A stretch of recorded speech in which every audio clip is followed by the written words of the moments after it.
توہین election commission آج case کی سماعت تھی. خان صاحب کو پروڈیوس کرنے کے حوالے سے آرڈر کیا گیا تھا. اب پہلی بات تو یہ ہے کہ الیکشن کمیشن جو ہے توہین عدالت کی کارروائی کر نہیں سکتا کیونکہ وہ کمیشن ہے، عدالت نہیں ہے. اور دوسرے نمبر پر آج سیکرٹری انٹیریئر جو ہیں انہوں نے رپورٹ پیش کیا ہے کہ سیکیورٹی خدشات ہیں، اس وجہ سے خان صاحب کو پیش نہیں کیا جا سکتا.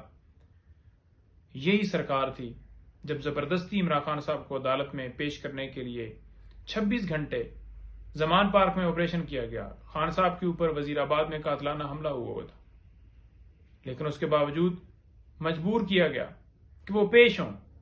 حالانکہ سیکیورٹی کے خدشات تھے F8 مرکز میں، وہاں پر آئے روز قتل ہوتے تھے، لیکن انہیں مجبور کیا گیا اور سیکیورٹی بھی نہیں فراہم کی گئی. آج یہ کہا جا رہا ہے کہ جناب سیکیورٹی خدشات ہیں تو لہٰذا خان صاحب اس وقت کہتے تھے تو آپ نے اس وقت کوئی مانی تھی ہماری بات؟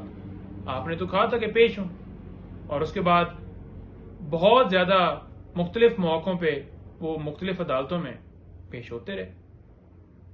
تو خیر اس میں آج الیکشن کمیشن نے یہ کہا ہے جناب کہ کیا ہم عدالت جو ہے وہ وہاں پر یعنی کہ جیل کے اندر لگا لیں. اب عدالت تو ہے نہیں، کمیشن ہے. تو آگے سے سیکرٹری انٹیریئر جو ہیں وہ کہتے ہیں کہ ہم جو ہے وزارت قانون سے جناب اس کے اوپر مشورہ لے لیتے ہیں. تو ڈر صرف عمران خان صاحب کی تصویر کا ہے کہ وہ باہر آئیں گے تو پھر ان سے کنٹرول نہیں ہو پائے گا. کنٹرول تو پہلے بھی نہیں ہو پا رہا. دوسرے نمبر پر القادر ٹرسٹ کیس، بی بی صاحبہ کو پھر بلایا گیا. متعدد بار وہ آ کر اپنا بیان اپنا جواب ریکارڈ کروا چکی ہیں، لیکن بار بار پھر بلایا جاتا ہے. ہم ضمانت لیتے ہیں، عدالت میں جا کر کہتے ہیں کہ وارنٹ گرفتاری نہیں ہے، ان کو گرفتار ہم نے نہیں کرنا. بیل ڈسپوز آف ہوتی ہے، جو ہی گھر پہنچتے ہیں پھر نوٹس بھیج دیتے ہیں. تو صرف یہ تنگ کرنے کے لیے کہ ان کے حوصلے جو ہیں وہ پست ہو جائیں، خان صاحب ٹوٹ جائیں. تو وہ وہم ہے، نکال دیں. کوئی ایسی بات ڈٹ کے جھوٹے کیسز ہیں، پھر بھی پوری فیملی کے اوپر یہ درج کیے گئے ہیں اور وہ فیسز کر رہے ہیں. کوئی ان کو پرابلم نہیں ہے کیونکہ انہیں پتا ہے کہ یہ مقصد ہے، ایک جنگ ہے، اور مقصد کے لیے پھر یہ معاملات دیکھنے پڑتے ہیں، کرنے پڑتے ہیں. تو لہٰذا تیسرا جناب مفتی سعید صاحب، اب یہ کہاں سے ٹپک پڑے؟ مفتی سعید صاحب سردیوں میں بیٹھے ہوئے کوئی انہوں نے پرانی ویڈیو ریکارڈ کی ہوئی ہے، گرمیوں میں وہ ریلیز کی جاتی ہے، شو یہ کروایا جاتا ہے کہ ابھی کا ویڈیو بیان ہے. تو وہ ویڈیو سے تو پتہ چل جاتا ہے، کیونکہ گرمیوں میں کسی علاقے میں ایسا تو ہے نہیں کہ گرمیوں میں کوٹ پہنا جا سکو. تو لہٰذا ایک جھوٹا، ایک بوگس مقدمہ جو ہے انہوں نے ایک تہمت مزید لگائی ہے کہ عدت کے دوران جو ہے انہوں نے نکاح کیا ہے. میں صرف فیملی کے اوپر کیچڑ اچھالنے کے لیے، کوئی ان کے پاس ایویڈنس نہیں ہے، کوئی ان کے پاس کوئی جواز نہیں ہے، اور پورا پلانٹ کیا گیا ان کو، کیونکہ ان کے جو وکیل ہیں وہ PMLN کے لیڈنگ لائر ہیں. تو وہ ساری چیز نظر آتی ہے کہ پیچھے محرکات کیا ہیں.